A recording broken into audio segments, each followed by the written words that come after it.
My name is Rich Hanlon. I'm your Wild Neighbors Nature Connection Nature Guide.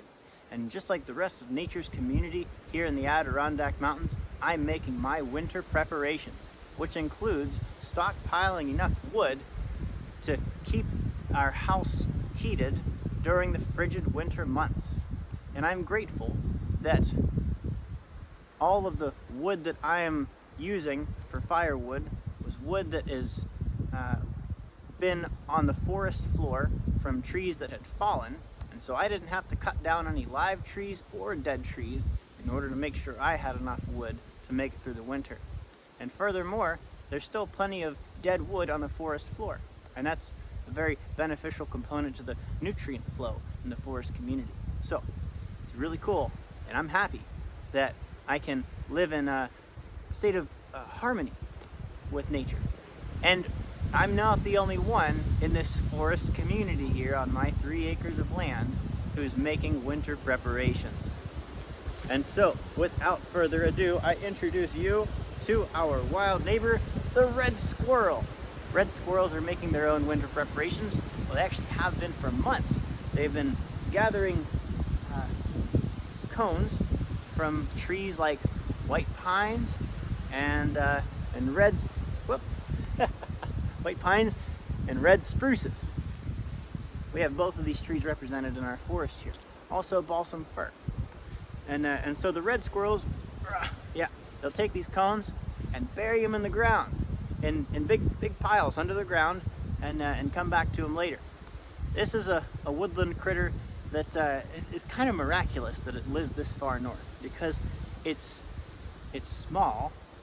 It has a large surface area in proportion to the body size, and the metabolism of this creature does not slow down in the wintertime like a black bear's does. No, the metabolism is very high all year round, and the only real physical winter adaptation that the red squirrel has is a thin layer of brown fat around the vital organs.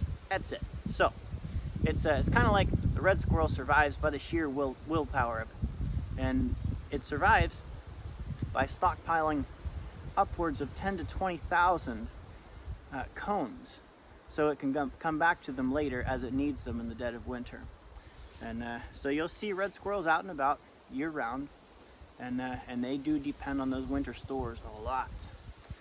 Another one of our wild neighbors that lives on my 3 acres and also elsewhere throughout the Adirondack Park is the red-breasted nuthatch, RB Nutty, as I like to call it.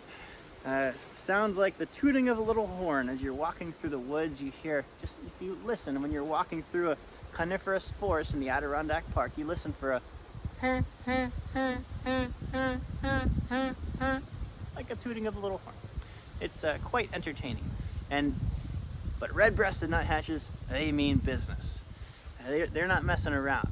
They too are able to store seeds from pine cones, but they're also frequent visitors to my winter feeding station. And so I enjoy watching them, and they'll come to the feeder and they'll pick a black oil sunflower seed and fly away with it.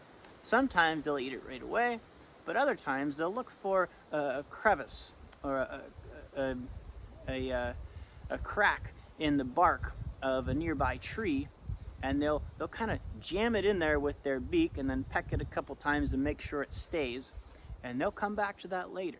I've watched them do the same thing with seeds from between the scales of pine cones that they gather high up in the forest canopy.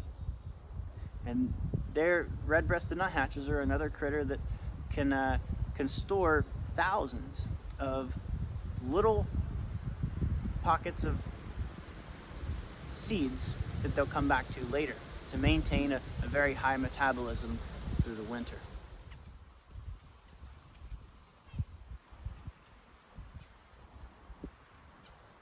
I hope you've enjoyed this brief look into the winter preparations employed by a couple of our wild neighbors who live in New York's Adirondack Park. If you find this intriguing and you'd like to learn and experience more of the hope and the happiness exuded by our Adirondack wildlife and the hardships that they endure as they make their preparations for the winter, make sure you look me up.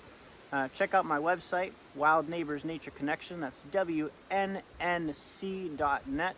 I am leading winter wildlife tours, which include, but are not limited to, winter wildlife identification, guided sauntering, forest ecology walks, and nature connection programs for kids, as well as guided birding trips.